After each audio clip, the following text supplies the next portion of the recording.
Saudara-saudari terkasih di dalam Tuhan Yesus Kristus, semoga kita semua dalam keadaan sehat bersama keluarga. Saat ini marilah kita mendengarkan bacaan kitab suci dan renungan harian Selasa 7 Desember tahun 2021. Marilah berdoa. Dalam nama Bapa dan Putra dan Roh Kudus. Amin. Allah Bapa yang penuh kasih, pada saat ini kami akan membaca dan merenungkan firman-Mu. Kami mohon, bukalah hati kami, agar kami dapat hidup seturut dengan firman-Mu. Demi Kristus Tuhan dan pengantara kami. Amin. Bacaan pertama. Bacaan dari kitab Yesaya. Beginilah firman Tuhan. Hiburlah, hiburlah umatku. Tenangkanlah hati Yerusalem dan serukanlah kepadanya bahwa perhambaannya sudah berakhir, bahwa kesalahannya telah diampuni, sebab ia telah menerima hukuman dari tangan Tuhan 2 kali lipat karena segala dosanya. Ada suara berseru, siapkanlah di padang gurun jalan bagi Tuhan, luruskanlah di padang belantara jalan raya bagi Allah kita. Setiap lembah harus ditutup, setiap gunung dan bukit harus diratakan. Tanah yang berbukit-bukit harus menjadi rata, dan yang berlekuk-lekuk menjadi datar. Maka kemuliaan Tuhan akan dinyatakan, dan seluruh umat manusia akan melihatnya bersama. Sungguh, Tuhan sendiri telah mengatakannya. Terdengarlah suatu suara, berserulah, jawabku. Apa yang harus kuserukan? Serukanlah, seluruh umat manusia adalah seperti rumput, dan semua semaraknya seperti bunga di padang. Rumput menjadi kering, apabila Tuhan menghembusnya dengan nafasnya. Sesungguhnya lah bangsa itu seperti rumput. Rumput menjadi kering, bunga menjadi layu, tetapi firman Allah kita tetap untuk selama-lamanya. Hai Sion, pembawa kabar baik, naiklah ke gunung yang tinggi.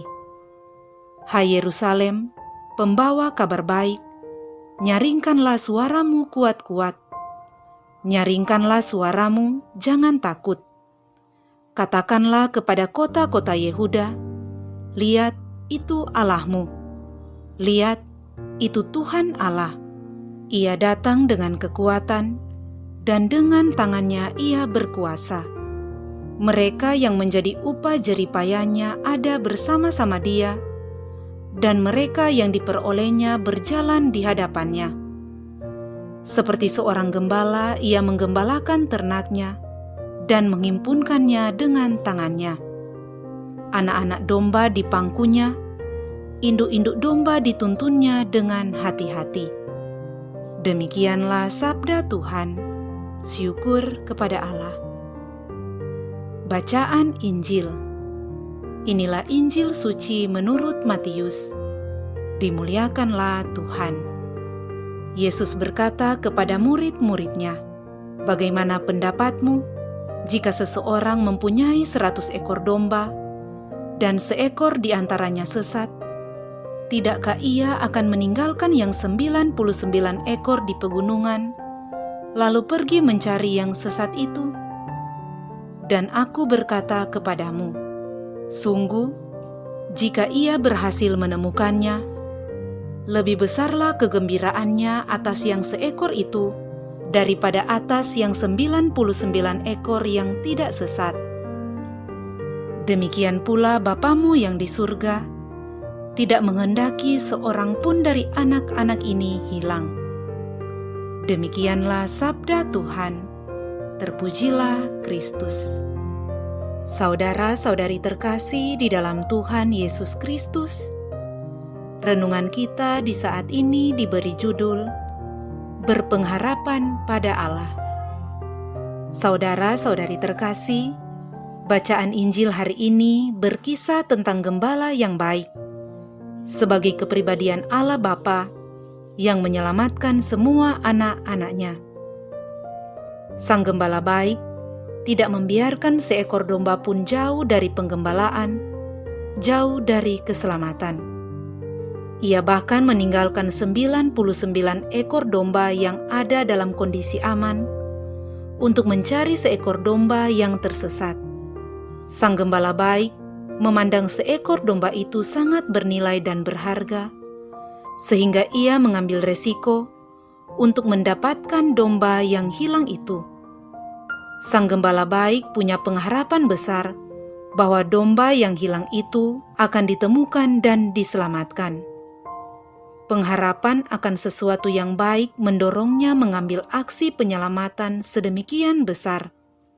Demikianlah Allah Bapa Surgawi yang penuh pengharapan pada keselamatan semua anak-anaknya, selalu beraksi untuk menemui dan membaharui hidup anak-anaknya, dan menuntun mereka pada kebenaran dan keselamatan. Saudara-saudari terkasih, sejalan dengan itu pada bacaan pertama kita hari ini, melalui Nabi Yesaya, Allah mengundang semua umat-Nya untuk berpengharapan. Bagaikan seekor domba yang hilang, tenang berdiam dan memberikan diri agar ditemukan oleh Sang Gembala, demikianlah umat Israel disadarkan bahwa pertolongan Tuhan segera datang. Maka mereka perlu tenang, berpengharapan, dan membuka dirinya untuk ditemui, dirangkul, dan ditebus oleh Allah sendiri. Tenangkanlah hati Yerusalem. Kemuliaan Tuhan akan dinyatakan. Lihat, itu Tuhan Allah. Di dalam pengharapan akan Tuhan, pastilah ada keselamatan dan kehidupan. Oleh karena itu, marilah kita manfaatkan masa-masa Advent ini untuk meneliti batin kita masing-masing. Apakah kita selalu berada dalam gembalaan Tuhan kita, atau justru kadang kita tersesat? Jika kita kadang tersesat, marilah kita meminta bantuan Tuhan Yesus, agar Ia mencari dan menemukan, menuntun kita kembali kepada kawanan domba yang lain, yang selalu mengalami kasih Allah. Hendaklah kita selalu berpengharapan kepada Allah dan percaya senantiasa bahwa kita adalah umat kesayangannya, harta yang bernilai dan berharga di matanya. Marilah berdoa. Allah Bapa yang Maha Kuasa, Engkau telah mengangkat Santo Ambrosius uskupmu menjadi pujangga dalam gereja kudus dan teladan kegigihan dalam merasul. Kami mohon, semoga dengan teladan iman Santo Ambrosius, kami senantiasa hidup dalam pengharapan kepadamu dan selalu membuka diri kami kepada pertobatan. Dengan pengantaraan Kristus Tuhan kami. Amin. Dalam nama Bapa dan Putra dan Roh Kudus. Amin.